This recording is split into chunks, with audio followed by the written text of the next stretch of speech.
Namaste. Welcome.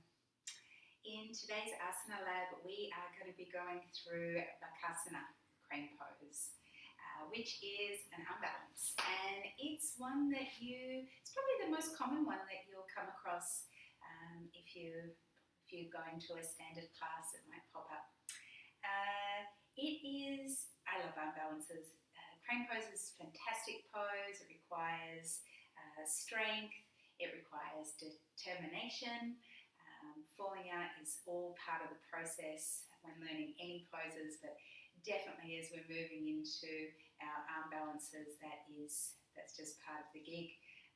It requires a lot of focus because of balancing after all. So today we're going to go through what the pose is, what it looks like, how to get into it, some alignment cues, some misalignment, what we often see, misalignment stuff, and then also a couple of little tips, a few little exercises to use with props, just to help you gain some more confidence as you go through this balancing journey. And then we'll also talk about transition, so the jump back into Chaturanga Dandasana. So quickly I'm going to show you the pose, crane pose.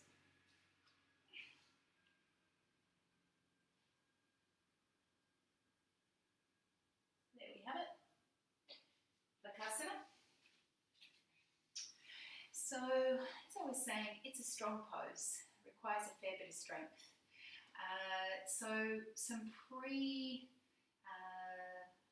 prerequisites, but some shapes to really work on to help you build up strength in your shoulders, your arm, and your core would be to come into down dog and be able to hold your down dog really comfortably, more as a resting pose as opposed to a challenging pose. So perhaps being able to hang out here for a minute or two.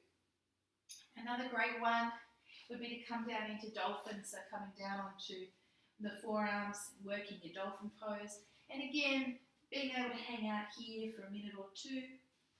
And then third pose, coming in Chaturanga.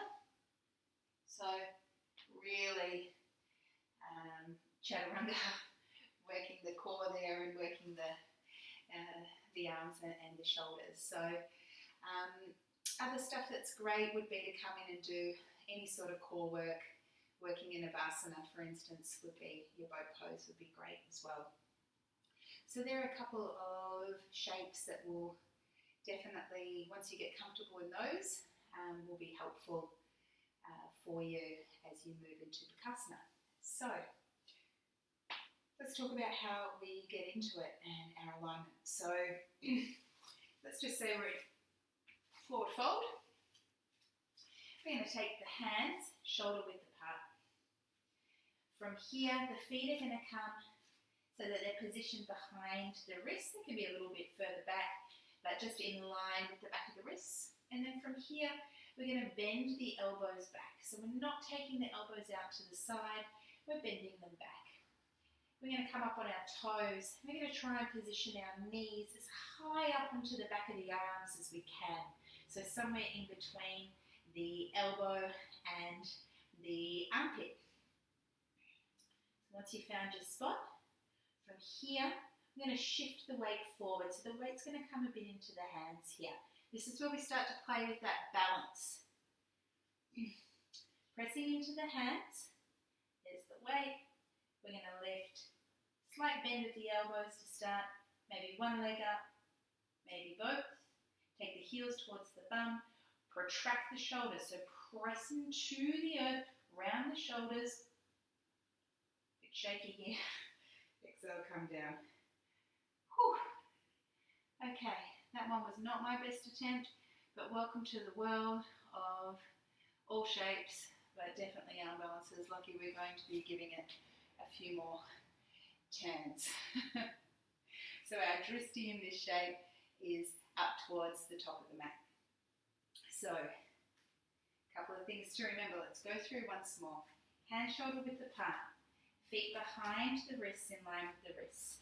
Bending the elbows, position the knees up as high as you can, transition the weight forward, press into the hands, take the feet up, really start to round through the shoulders, straighten the arms, dristy up towards the top of the mat, Bakasana.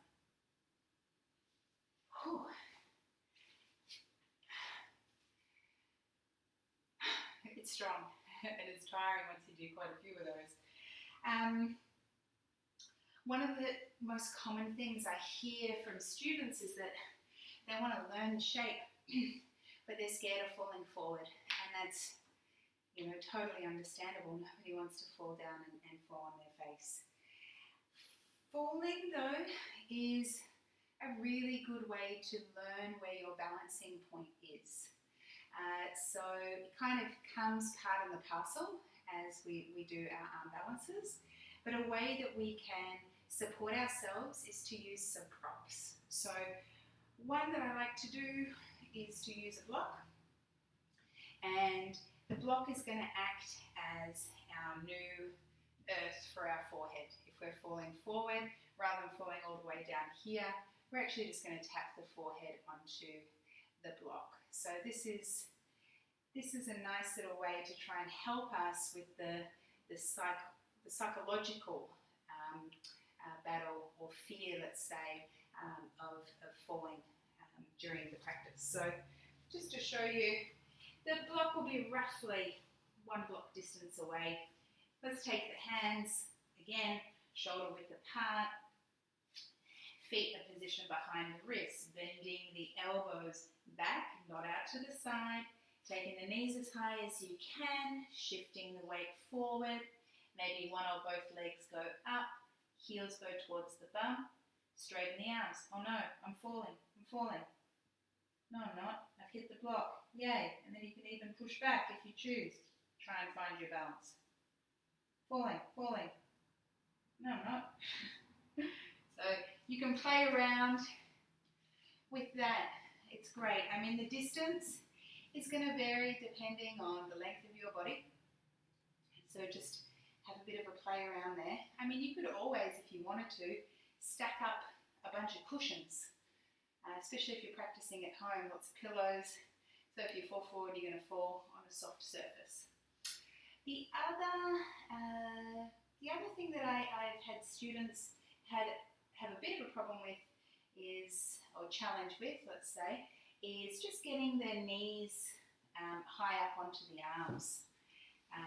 And just helping with that position of getting the shoulders on top of the wrists here. So a way that people might like to start to practice with that is to use a block as a perch. And so we're coming in, taking the knees wide, position the hands, move that forward, and then from here, it's much easier to get into the arms. And we're going to shift the weight forward. There we go. And up we go. Down we go. Up we go. Down we go. So that's a couple of ways that you might choose to start practicing. Start playing around with the use of the blocks. And then once you find that you've found your balance point, so that tick-tocking is really useful, then start to take the blocks away and see how you go. So, as a modification, as you're learning, don't worry too much about trying to get the knees into the armpits. That will start to develop over time because there's so much going on, right? You've got the strength and you've got the balance really at play here. So to start off with, it can be helpful for students, and a little bit more simplified is to take the knees on the outside of the triceps and work on squeezing the knees into the arms and the arms kind of pressing into the inside of the knees, and then you've got a really solid foundation in that area. So they're pressing into each other, there's that energy, and then you can just really focus on your balance. So just to give you a demonstration, and also with this is the straightening of the arms is really the last part of the pose. So as you're learning, you can keep those elbows bent as much as you need to. So just to show you demonstration of what I mean, hand shoulder width apart. Let's bend the elbows. We'll take the knees on the outside of the triceps. They're going to start pressing into the triceps. Triceps are pressing into the knees. My core is engaged. Elbows are bent, and up we go. So that's a really nice, I guess in ways, kind of modified beginner's variation. And then as you progress, starting to take the knees more behind the arms, in between the elbow and the armpit, and eventually that's straightening of the arms. So lastly, I want to touch on, let's just say you are comfortable in your Bakasana, you are there, and then you're like, I want to start to practice working on my jumping back into Chaturanga. So really, it's just about getting that additional lift out of the Bakasana and then shifting the hips back, straightening out the legs.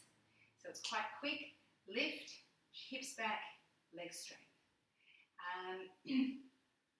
So with all postures, really, that activation of the bandhas, so those locks, and here really having our core locks on, so that squeezing of the sitting bones together and really zipping that all the way up as tight as you can is what really helps you get the lightness in the shape, and the lightness as you lift out. Also here, because you're going to need to use that core, almost like, I think if you're laying on your back and you're lifting up like this, you know, these little rolls, it's a little bit of that same lift up and kind of a little lift and squeeze together. So lifting, squeezing the sitting bones, zipping up as you shift the hips back. And there's also a little bit extra pumping of the hands into the earth and really protracting through the shoulders. So that's key. So I'm going to do a demo, have a little look, and then you might choose to have play yourself. So we're coming into our Bakasana. Arms are straight, core's engaged. Take a breath in, and then exhale. Shifting the hips back. So again, if you're working with this, the fear that comes up is I'm going to fall on my face. That is super common, that's going to be your fear there. This is where blocks, fantastic prop for practicing. So here we're getting all that additional space, and we're simply going to come up and do our Bakasana on the blocks.